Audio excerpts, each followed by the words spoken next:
A'udzubillahi minasyaitonirrajim. Bismillahirrahmanirrahim. Rabbi a'udzubika min hamazatis syayatin wa a'udzubika yahdurun. Rabbi shrahli sadri wa yassirli amri wahlul 'uqdatam min lisani yafqahu qouli. Amma ba'du. Salam sejahtera, salam sehat untuk kita semuanya. Pada ekonomi bisnis kali ini, di pertemuan yang keempat, kita akan membahas tentang hukum permintaan, penawaran, konsep elastisitas, dan harga keseimbangan pasar. Permintaan pasar atau demand, pengertian permintaan adalah keinginan yang disertai oleh kemampuan untuk membeli barang dan jasa pada tingkat harga dan waktu tertentu. Di sini ada 3 pelaku utama ekonomi. Yang pertama produsen, distributor, dan konsumen. Nah, 3 hal ini penting dalam konsep permintaan. Pertama, kuantitas yang diminta merupakan kuantitas yang diinginkan. Jadi apa yang diminta sesuai dengan apa yang diinginkan. Untuk yang selanjutnya, keinginan konsumen disertai oleh kemampuan serta kesediaan untuk membeli. Jadi konsumen mampu membeli apa yang diminta. Dan yang ketiga, kuantitas yang diminta dinyatakan dalam satuan waktu. Untuk yang selanjutnya, faktor-faktor yang memengaruhi permintaan. Yang pertama, harga barang komplementer dan barang substitusi. Kemudian jumlah pendapatan, jumlah dan karakter penduduk, perubahan tradisi, mode, dan selera masyarakat. Yang kelima, perkiraan dan harapan masyarakat di masa mendatang. Kemudian hari raya keagamaan itu juga memengaruhi permintaan, kondisi sosial dan ekonomi. Nah, seperti sekarang ini nih, masa pandemi seperti sekarang ini memengaruhi juga tentang permintaan. Selanjutnya, hukum permintaan. Nah, hukum permintaan ini teman-teman harus hafal semuanya. Hukum permintaan, jika harga suatu barang dan jasa meningkat, kuantitas yang diminta akan menurun. Jadi ketika barang dan jasa meningkat, kuantitasnya menurun. Sebaliknya, apabila harga suatu barang dan jasa menurun, kuantitas yang diminta akan meningkat. Nah, ini menurut Ceteris Paribus. Jadi antara harga dan jumlah barang yang diminta memiliki hubungan berbanding terbalik. Selanjutnya, kurva permintaan.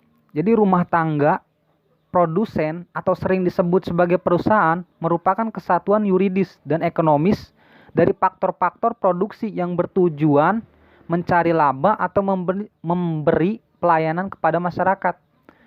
Kemudian rumah tangga produsen atau perusahaan secara umum memiliki karakteristik sebagai berikut. Yang pertama, rumah tangga produsen atau perusahaan tidak memiliki sumber daya sendiri untuk menghasilkan barang dan jasa. Jadi mereka membutuhkan orang lain.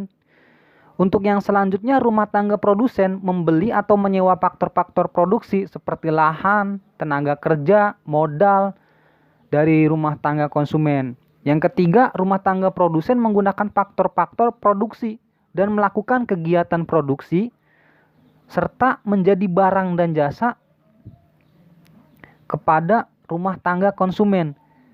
Kemudian rumah tangga produsen membayar pajak kepada pemerintah. Rumah tangga produsen tidak memiliki simpanan. Jadi itu pengertian rumah tangga produsen. Selanjutnya, kurva permintaan rumah tangga. Di sini tabel permintaan. Tabel permintaan adalah tabel yang menunjukkan kuantitas barang dan jasa yang diminta selama periode waktu tertentu. Nah, pada berbagai tingkat harga dengan asumsi faktor-faktor lainnya atau konstan. Ini menurut Ceteris Paribus. Tabel dan kurva permintaan Anda. Nah, di sini ada tabel permintaan terhadap apel selama 1 bulan. Jadi kombinasi antara A sampai E, kombinasi apelnya. Jadi harga per kilogram, harga apel A itu 5.000. Nah, kuantitas yang dimintanya 10 kg. Dari A, B, C, hingga E. Yang 1000, harganya 1000, kuantitas yang dimintanya 50 kg. Jadi dari A sampai E kuantitasnya itu naik. Sedangkan harga per kilonya malah turun. Nah, di sini kurva permintaannya. Jadi antara A sampai E, jadi kurvanya menurun.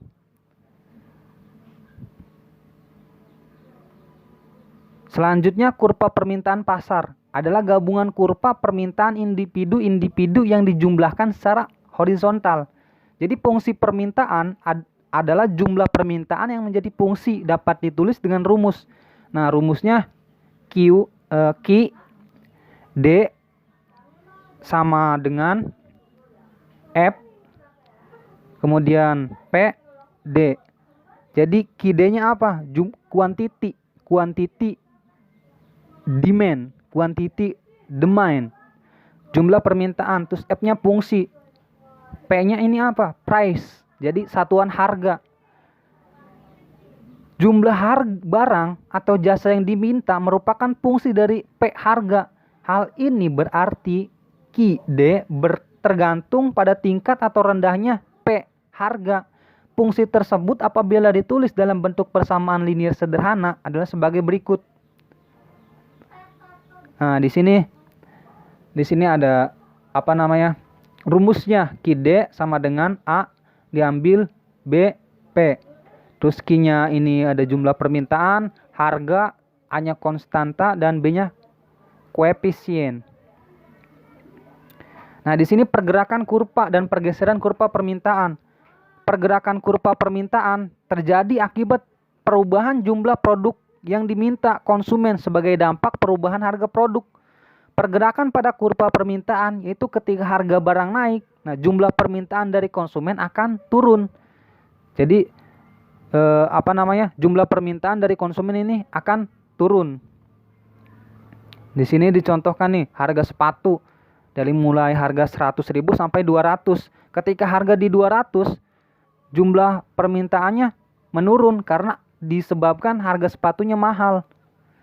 Untuk selanjutnya pergeseran kurva permintaan. Jadi kuantitas permintaan barang dan jasa tidak hanya dipengaruhi oleh harga, tetapi juga ada beberapa faktor seperti harga barang pengganti, substitusi. Ketika kita tidak ada nasi, kemudian masih banyak misalkan sampo, jagung dan lain sebagainya. Nah, hal ini yang akan menyebabkan harga beras menurun, tingkat pendapatan, jumlah penduduk, dan selera konsumen. Kemudian pengaruh yang diakibatkan oleh perubahan faktor-faktor ini terhadap permintaan adalah bergesernya kurva permintaan ke kanan atau ke kiri.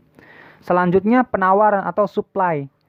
Jadi pengertian penawaran ini kuantitas barang dan jasa yang tersedia dapat ditawarkan oleh produsen kepada konsumen pada tingkat harga dan periode waktu tertentu. Nah, selanjutnya faktor-faktor yang memengaruhi penawaran, kemajuan teknologi, biaya produksi, persediaan sarana produksi, peningkatan jumlah produsen, peristiwa alam.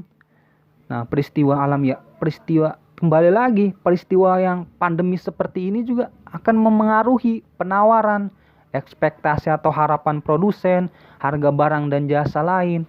Jadi apalagi di dalam dunia pendidikan, ketika kita biasanya bertatap muka, kemudian dihadapkan dengan kegiatan daring, pembelajaran daring, banyak yang kurang efektif. Ya, salah satunya banyak kendalanya mungkin dari teman-temannya juga banyak kendala. Yang penting kita sudah berusaha. Nah, di sini hukum penawaran berbunyi, jika harga suatu barang dan jasa meningkat, kuantitas yang ditawarkan juga akan meningkat. Sebaliknya, harga suatu barang atau jasa menurun, kuantitas yang ditawarkan juga akan semakin menurun. Selanjutnya nih, kurva penawaran. Tabel penawaran adalah tabel yang menunjukkan kuantitas suatu barang dan jasa yang ditawarkan selama periode waktu tertentu pada berbagai tingkat harga. Nah, dengan asumsi-asumsi faktor lainnya. Pergerakan kurva penawaran merupakan pergerakan yang terjadi di sepanjang kurva penawaran sebagai akibat perubahan jumlah produk yang ditawarkan produsen. Fungsi penawaran dipengaruhi oleh harga, dapat ditulis dengan rumus. Nah, QS nih sama dengan F plus P. QS-nya jumlah penawaran, F-nya fungsi, dan P-nya price atau harga satuan penawaran. Selanjutnya, pergerakan kurva dan pergeseran kurva penawaran.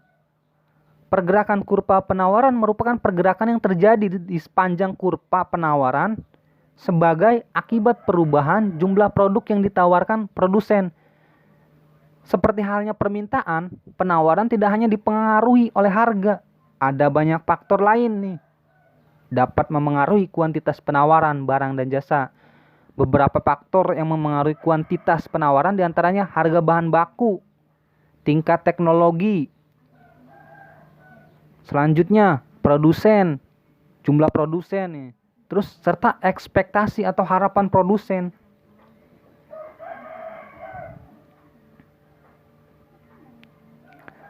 Selanjutnya proses terbentuknya harga keseimbangan. Jadi harga keseimbangan adalah harga yang terbentuk pada titik pertemuan kurva antara penawaran dan kurva permintaan.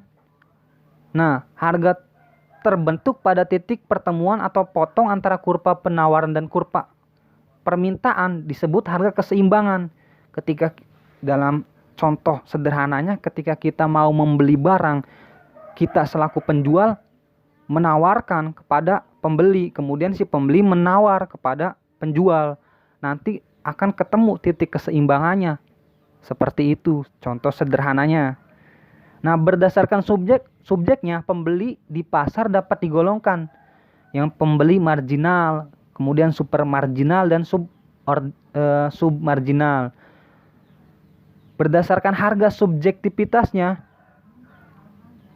di pasar ada 3 kelompok penjual, sama penjual marginal, penjual super marginal, dan penjual submarginal. Selanjutnya, pembentukan harga keseimbangan adalah kombinasi antara harga dan kuantitas yang diminta dan ditawarkan sama besarnya.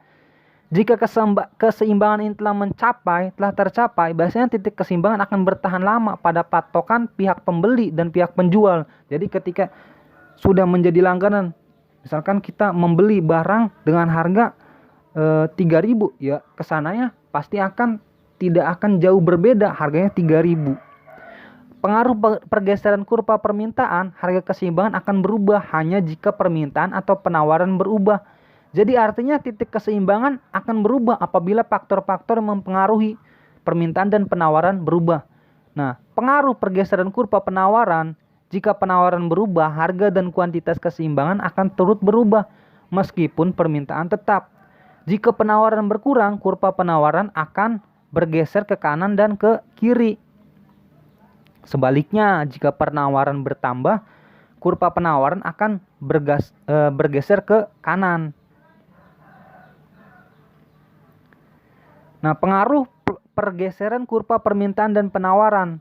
Jadi jika kurva permintaan dan penawaran bergeser bersamaan secara berimbang ke arah yang sama, harga keseimbangan akan tetap atau netral. Apabila kurva permintaan dan penawaran sama-sama bergeser ke kanan atau ke kiri, tetapi pergeseran salah satu kurva lebih besar daripada yang lain, harga keseimbangan akan naik atau turun, tergantung pada kurva mana yang mengalami pergeseran lebih besar.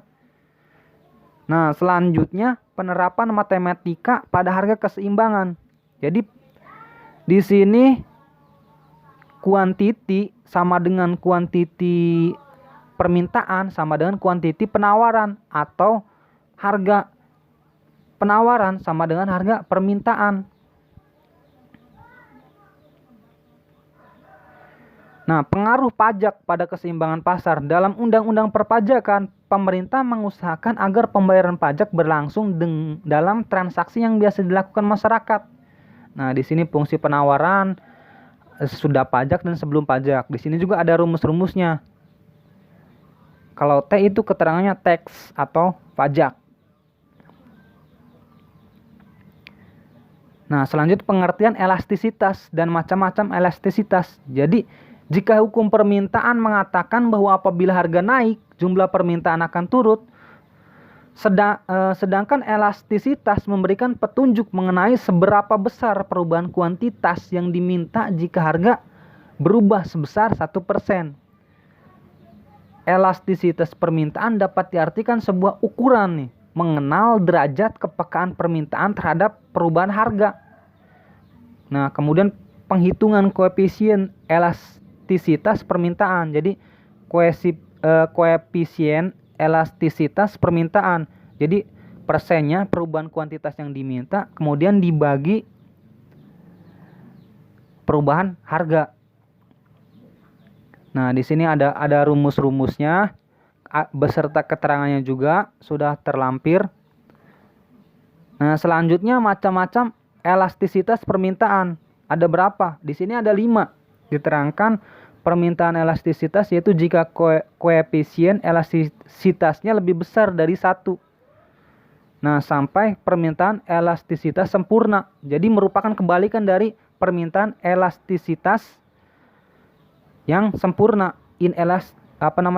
Permintaan inelastis itu merupakan kebalikannya dari permintaan elastis sempurna. Nah, di sini elastisitas penawaran. Jadi elastisitas penawaran ini sebuah ukuran seberapa besar derajat kepekaan penawaran terhadap perubahan harga.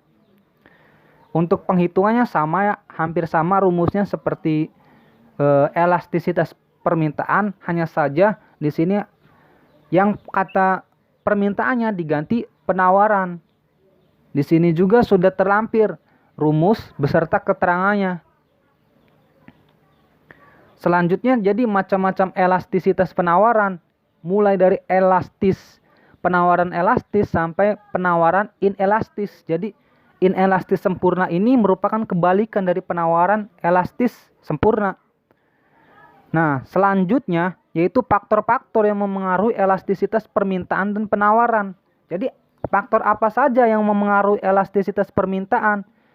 Ketersediaan barang, substitusi atau barang pengganti, kemudian proporsi pendapatan yang dibelanjakan untuk suatu barang, kemudian kategori barang, kebutuhan pokok atau barang mewah, dan yang keempat itu penggunaan barang. Yang kedua, faktor-faktor yang mempengaruhi elastisitas penawaran.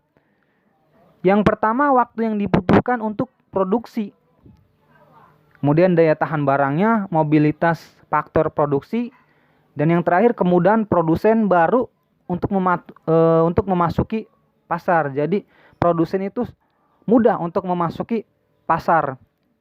Itu saja yang dapat saya sampaikan. Semoga apa yang dapat saya sampaikan bisa bermanfaat bagi teman-teman semuanya.